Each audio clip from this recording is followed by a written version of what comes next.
بسم اللہ الرحمن الرحیم۔ السلام علیکم۔ رسول اللہ صلی اللہ علیہ وسلم کی بادشاہیت کا علاقہ، حضرات انبیاء کرام علیہم السلام کی سرزمین، ابدالوں کا دیس اور برکتوں والا ملک شام دینی اور دنیاوی ہر دو لحاظ سے بڑی اہمیت رکھتا ہے۔ ناظرین، اس ویڈیو میں آپ ارض مقدس یعنی شام کے بارے میں جانیں گے۔ اس کا موجودہ سرکاری نام الجمہوریہ العربیہ سوریہ ہے۔ حضور نبی پاک صلی اللہ علیہ وسلم نے اپنی ظاہری زندگی ہی میں ملک شام کی فتح ہونے کی غیبی خبر و بشارت دے دی تھی کہ عن قریب شام فتح ہو جائے گا۔ چنانچہ خلافت صدیقی میں شام فتح ہونے کی ابتدا ہوئی اور خلافت فاروقی میں وہ مکمل فتح ہو گیا۔ حضور صلی اللہ علیہ وسلم کی یہ پیشن گوئی بالکل درست ثابت ہوئی۔ ملک شام کی فتوحات اور وہاں اسلامی حکومت قائم ہونے سے دین اسلام کو بے حد قوت و شوکت اور اسلامی ریاست کو زبردست وسعت و برکت حاصل ہوئی۔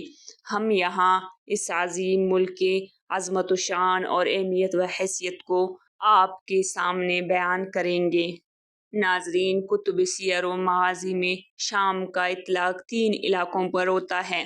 نمبر 1، عرب کے عرف میں شمال کے جہت میں جو بھی علاقہ ہے اسے شام کہا جاتا ہے۔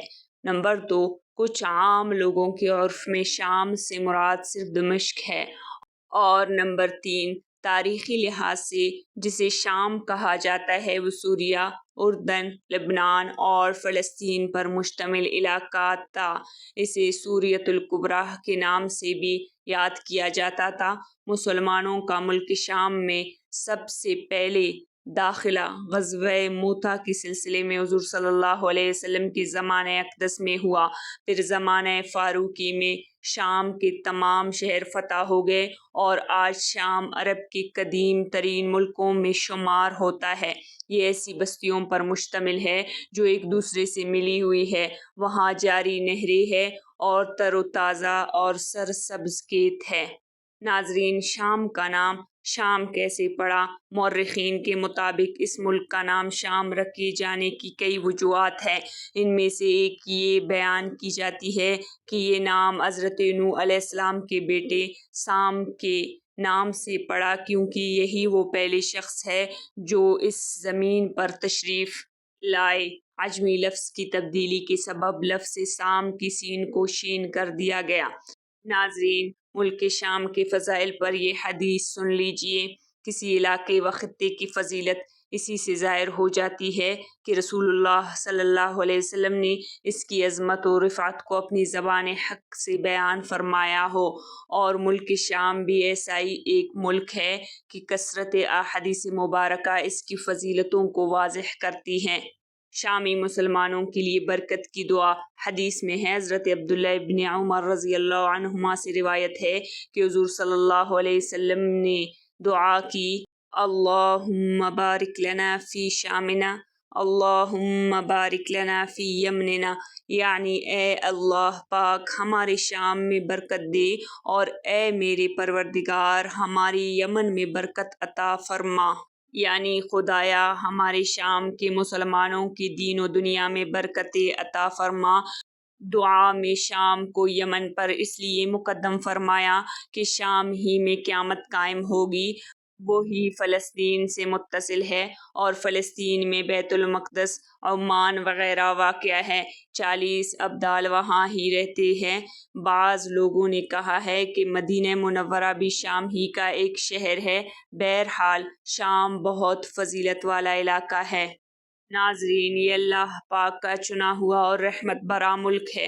حدیث میں ہے، حضرت ابو امامہ رضی اللہ عنہ سے مروی ہے کہ رسول اللہ صلی اللہ علیہ وسلم نے فرمایا، ملک شام اللہ پاک کا چنا ہوا شہر ہے اور وہ اپنے چنے ہوئے بندوں کو اس میں جمع فرمائے گا۔ ایسا کیوں نہ ہو کہ رحمت والے فرشتے اس ملک پر اپنے پر پھیلائے رہتے ہیں۔ حضرت زید بن ثابت رضی اللہ عنہ سے مروی ہے، ایک دن ہم حاضر تھے، رسول اللہ صلی اللہ علیہ وسلم نے فرمایا، ملک شام کے لیے خوشخبری ہے، بے شک رحمان کہ فرشتے اس پر اپنے پر پھیلائے رہتے ہیں۔ فرشتوں کا مقرر ہونا حفاظت کے لیے بھی ہے۔ ناظرین، خیال رہے کہ اس سے یہ لازم نہیں کہ شام میں کبھی کسی کو کوئی تکلیف نہیں ہوگی۔ ہاں، دوسرے مقامات سے کم یا وہاں کفر و گناہ کم ہوں گے، جیسے ہر انسان کے ساتھ حفاظتی فرشتے رہتے ہیں، مگر پھر بھی انسان کو تکلیف پہنچ جاتی ہے۔ یہ تکلیف رب تعالیٰ کے حکم سے آتی ہے۔ اس وقت فرشتے حفاظت نہیں کرتے۔ شام والوں کے ساتھ رہنے کا حکم بھی دیا گیا ہے۔ حضرت ابن حوالہ رضی اللہ عنہ سے مروی ہے، رسول اللہ صلی اللہ علیہ وسلم نے ارشاد فرمایا، عن قریب یہ صورت پیش آئے گی کہ تمہارے مختلف لشکر ہو جائیں گے، ایک شام کا لشکر، ایک یمن کا لشکر اور ایک عراق کا لشکر۔ حضرت ابن حوالہ رضی اللہ عنہ نے عرض کیا، یا رسول اللہ، اگر میں یہ صورتحال پاؤں تو کس کو اختیار کروں؟ ارشاد فرمایا، شام والوں کے ساتھ رہنا، کیونکہ وہ اللہ کی زمین میں بہتر ہوں گے اور اللہ تعالیٰ اپنے نیک بندوں کو اس میں جمع کر دے گا۔ ناظرین، یہ تھی چند احادیث پاک جن میں ملک شام کی فضیلت کا ذکر تھا۔ مزید اس طرح کی اسلامی معلومات کے لیے چینل کو سبسکرائب کریں۔ جزاک اللہ۔